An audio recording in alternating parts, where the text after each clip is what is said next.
फुरसुंगीतील मंतरवाडीत व्यावसायिकाच्या कार्यालयावर गोळीबार, लॉरेन्स बिश्नोई गँगच्या नावाने पोस्ट व्हायरल.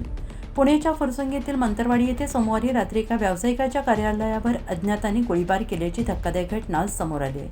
या घटनेमुळे परिसरात भीतीचं वातावरण निर्माण झाले. माहितीनुसार विकास स्टील कंपनीचे मालक अमृत छाबडिया यांना सोमवारी सायंकाळी आरजू बिश्नोई नावाने फोन करून खंडणीची मागणी करण्यात आली होती आणि याबाबत तक्रार देण्यासाठी ते फुरसुंगी पोलीस ठाण्यात गेले असता त्यांना पुन्हा फोन आला आणि त्यांच्या गोडाऊनवर गोळीबार केल्याचं सांगण्यात आलं आहे. या घटनेनंतर सोशल मीडियावर लॉरेन्स बिश्नोई गँगच्या नावाने एक पोस्ट व्हायरल झाली असून हल्ल्याची जबाबदारी स्वीकारल्याचा दावा करण्यात आला आहे. मात्र या पोस्टची सत्यता अद्याप स्पष्ट झालेली नाही. पोलीस उपायुक्त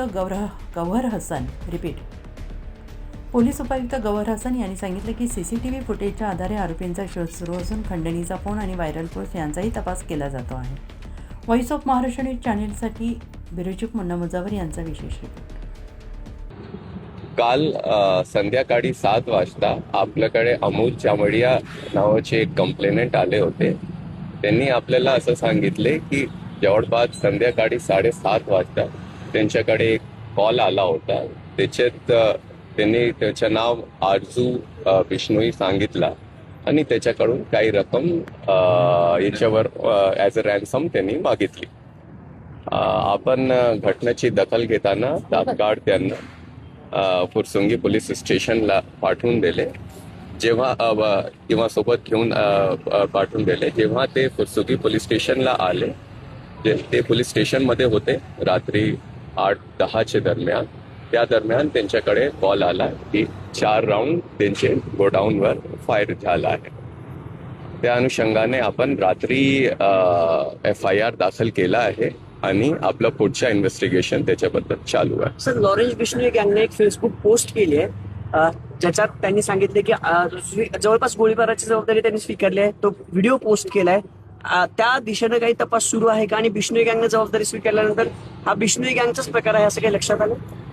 हे तपास दरम्यान आपल्याला क्लिअर होतील की 100% आमच्याकडे पण ते तसा व्हिडिओ आलेला आहे. त्याच्यावर खात्री चालू आहे आणि एक वेळ खात्री पटल्यानंतर आपण नक्कीच सांगू शकतात की त्याच्यामध्ये काही खरं आहे. आतापर्यंत जे आहे ते आपल्याला काही त्यांची ओळख पटली नाही आहे की ते कोण होता, काय होता.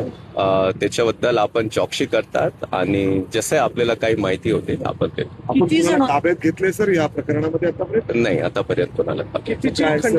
CCTV फुटेज तपासतोय, कुठल्या दिशेने गेलाय, कोण आहे याच्या मागं, गँग खरंच पुण्यामध्ये ऍक्टिव्ह आहे का? जसं मी आपल्याला ऑलरेडी सांगितले की जसे आम्हाला याच्याबद्दलची पुढची माहिती भेटते आपण सविस्तर तुम्हाला सांगू याच्याबद्दल. सर, व्यापाऱ्यांमध्ये भीतीदायक वातावरण आहे. त्यांनी बिझनेस कसं करायचा पुण्यामध्ये असा प्रकार समोर येतोय. थेट दारावर येऊन फायरिंग करतोय, म्हणजे अर्थात धमकी देऊन फायरिंग येते.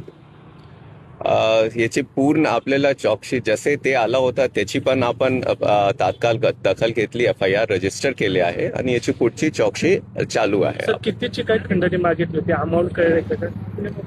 त्यांना असं सांगितलं की तुमच्याकडे जेवढे पार्टनर्स आहे सगळ्यांकडून आम्हाला खंडणीची रक्कम चेक पाहिजे. अंदाजे काय मागितली होती रक्कम? किती मागितली? सगळे त्यांनी असं सांगितलं की तुमचे जेवढे पार्टनर्स आहेत त्यांच्याकडून 5 कोटीची खंडणी मला पाहिजे. काय पथकर रवाना केले तपासासाठी? सगळ्यासाठी आपले क्राईम ब्रांचच्या आणि पोलीस युनिटच्या पथक रवाना केले आहे आणि त्याची चौकशी आणि तपास चालू आहे. थँक्यू.